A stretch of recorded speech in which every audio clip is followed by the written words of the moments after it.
Marcelle Keet, an ex-national ladies hockey and water polo player that has turned her love, knowledge, experience and passion into being a professional sports coach. Now she is a coach. She currently is heading the junior primary and pre-primary sport at Northlands Primary School. She's currently the co-owner of Stanmore Aquatics Center Swim School and the owner of Stanmore Waterpolo, as well as hockey academies.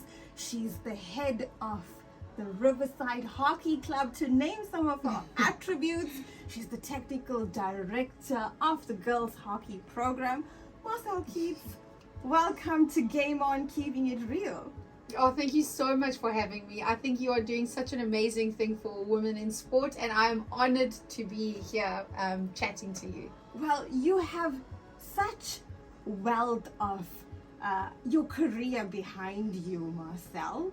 Now, you've represented our country in hockey, field hockey and water polo. Where did it all begin? I think it started by my amazing parents, my mom and my dad.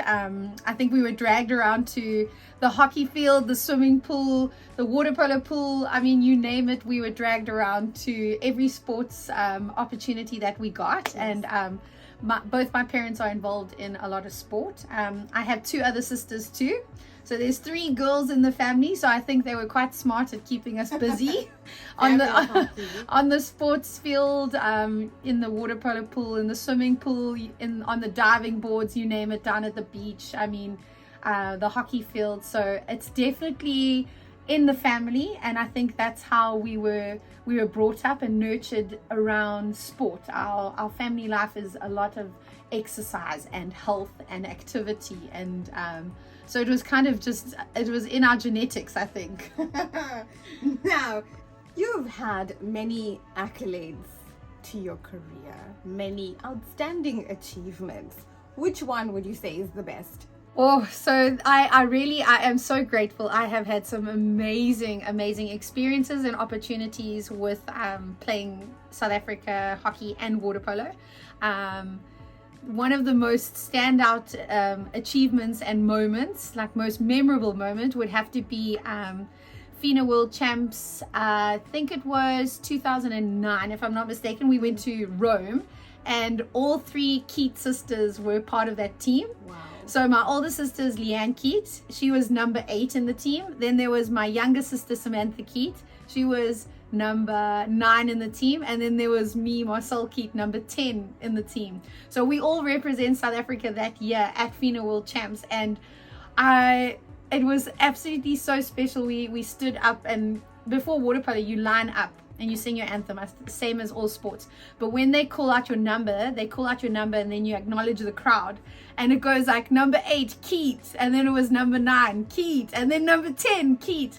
So I mean, like, playing with my siblings at one of the biggest tournaments for aquatics and playing alongside them, that was pretty special. I think that was like a standout moment. But honestly speaking, as cheesy as it sounds, literally every time I got to put on the green and gold for hockey or jump into the pool it was honestly one of the most privileged and incredible moments.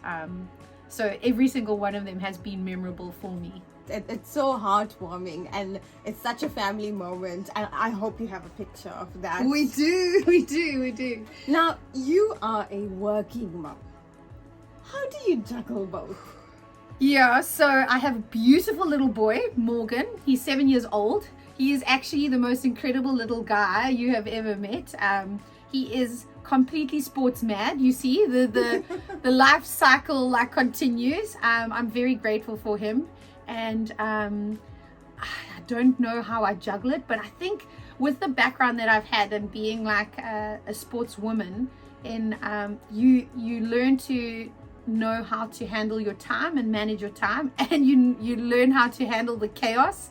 So we kind of just get it done, and he is dragged around to all the sporting events and everything, kind of like I was done.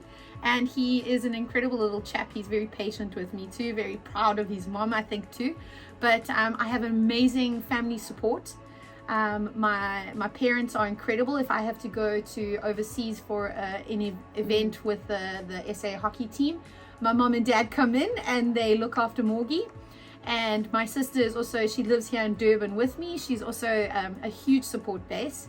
I really also have an amazing work. Northlands Primary have been so incredible. He goes to the same school as me and they are so supportive too, allowing me to go away, and then him being at school is also a very supportive environment. Same with my club structures, you know, they like allow him to come with me to the training sessions, you know, he's just always around. So I feel like I'm juggling the balls, but of course every now and then, you know, you need to bring in the support crew too. So I am very lucky that I have that. Well, you are doing an amazing job. Now you've taken your love for hockey and water polo, made it into a passion for coaching, and dedicated and striving to bring out the best in others. How important is that for the youth and also for adults today?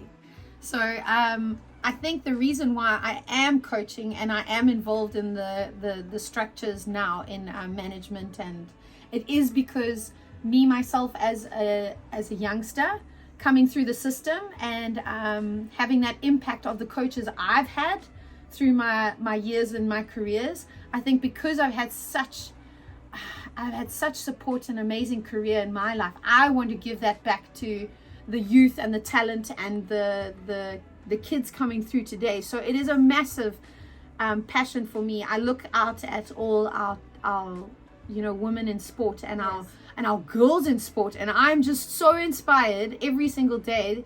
I look at the talent that we have in this country and I'm just blown away. And I mean, how can I not give back to something that gave so much back to me, especially when we have like the most incredible talented females in sport coming through the system. So I am super passionate about it. It's kind of like a calling, like a doctor would have a calling to work with people, or you know, a vet has a calling to work with animals. I think coaching is also, it's very much a calling, you know, working with people, working with sportsmen especially. I have the experience from what I had, but I also have this you know, it's a purpose for me in my life, and it brings me so much joy, and to see others, especially the youth, succeed and go places, that just it just keeps that drive going. And especially uber passionate about my country, and especially about girls in sport and females in sport. Like, it just makes me so excited, especially after like the incredible like moments we've had in sport at the moment. Like, you look at the Banyana team, how inspirational they are, the netball team, how inspirational, the swimmers, the water polo, I mean the hockey. I just see so much growth in South Africa. How can I not be involved if I have this like opportunity to give back? Marcelle, you're doing great, and thank you so much for that dedication.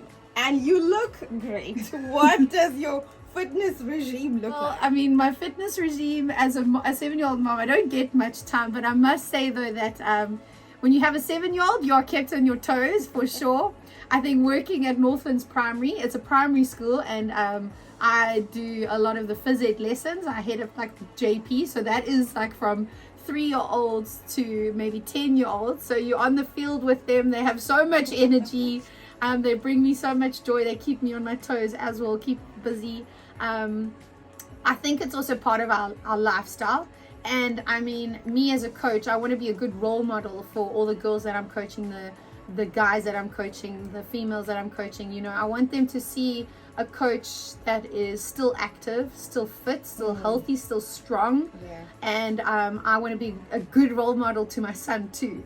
And I think also it's in my genetics too, because my mom is still heading up the aquatic center, and she is about 69. I know she's probably very upset I'll tell her the age away, but she is still very active in teaching and coaching swimming. My dad is still, I mean, he paddles every day. He is active every day. Wow. He's 70 years old. I mean, it's really part of our genetic makeup that I think it just, if I want to be a good advocate for sport, then I've got to do it myself. So I still play my hockey, I still play my water polo, until the day that like I get outrun or outswum by a youngster. I'll then take a step back, but at the moment it makes my heart happy, and it keeps me fit and healthy, and I think that's just the best that you can be, especially if like I've got a young son and I want to try and be as active for him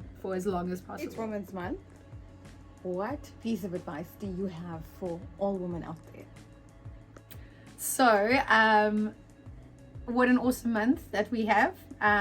Very special. And I think the way that sport is going in the world, I think women are on fire. I think we are so super powerful. And my advice to women out there is to really, if there is a burning passion and desire in your heart, that nothing can stop you from achieving what you want to do. Absolutely nothing. If there's something sitting on your heart and your dreams, and that you've got something that you really want, be it singing, writing, dancing, sport, academics, you literally can do whatever you set your mind to, and you never ever give up. If there's obstacles out there, you can overcome it. You can really, I mean, we can break the ceilings of this world and achieve absolutely anything that we set our minds to.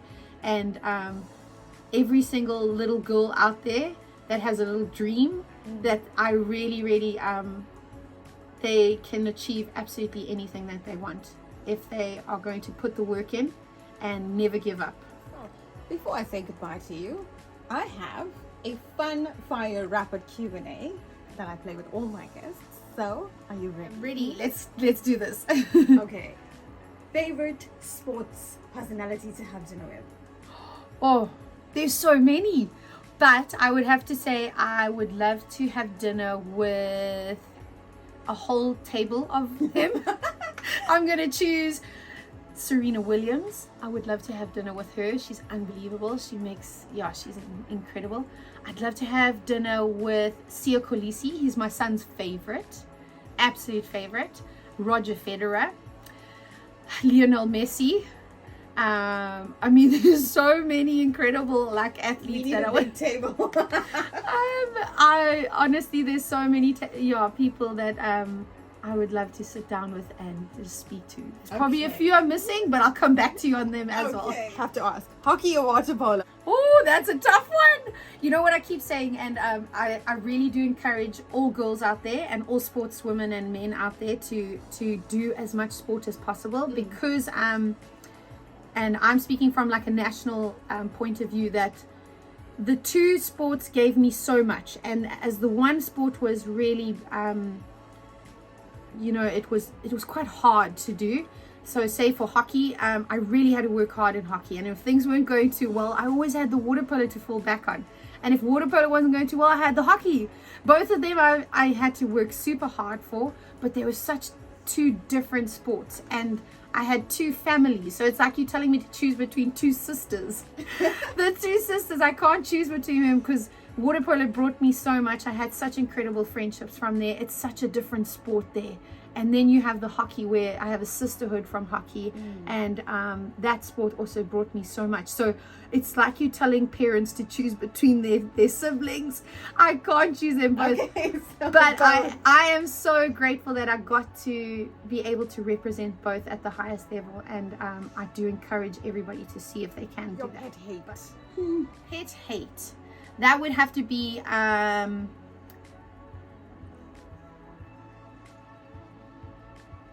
I'd have to say people that are closed-minded and narrow-minded. I think there's such a big world out there that there is no room for judgment, and that everybody has such valuable thoughts and opinions, and that you can learn from somebody every single day, no matter where they come from, background they have. And I think we need to be more open and more kind and caring with each other. So I really do not like closed-minded and unkindness out there in the world. Okay. Complete this sentence. I see myself in the future. I see myself in the future really achieving my career goals, I would love to be the head coach of the South African hockey team. I would love to go to the Olympic Games as a hockey coach. Wow. I would love to really extend myself as a hockey coach and see how far I can get with that. I also am super passionate about sports psychology and mental coaching in sport, and I'd love to work at the highest levels with some of the top teams to help athletes. I would love to see myself in a few years helping and growing females in sport as much as possible. And I think I would love to see myself in the future watching my son really achieve his dreams and his goals too. Okay, last one. What do you wish you'd learned sooner? Oh, that is a great question. What I wished I had learned sooner is to not be so insecure and so hard on myself as a sportswoman, to not doubt myself so much, and to not put myself down or in a little box. I would love to have learned sooner that there's a bigger world out there and bigger perspective out there, and if you make a mistake, it's really okay. Mistakes are actually the only way that you grow in life, and I would have loved to have learned that early on in my sporting career, because I think us as sportsmen, we strive on perfectionism. We want to be perfect all the time. We want to get things done right the whole time. We want to win games the whole time. We just want to be at our best all the time. And I really wish I had learned that it's okay not to be perfect all the time. It's okay to make mistakes, and that you must thrive on those mistakes, and not to fear failure so much. I wish I had just brought on the good side of mistakes earlier on in my career. And that's like really what, when I coach now, to encourage players and to encourage humans now to let go of things and just to accept themselves, and also learn that making mistakes and failing is part of the process, and it only makes you a stronger and better person, as well as a better sportsman, player, etc. Marcelle Keet, thank you so much for taking time to join me on Game On, keeping it real this afternoon. Wishing you all the best in your journey. I say thank you so much. We in Females in Sport, be it players, coaches, listeners, I mean, we are so honored to have people like you supporting us throughout, and we really appreciate it. So I'm just so grateful to be on the show, and thank you so much.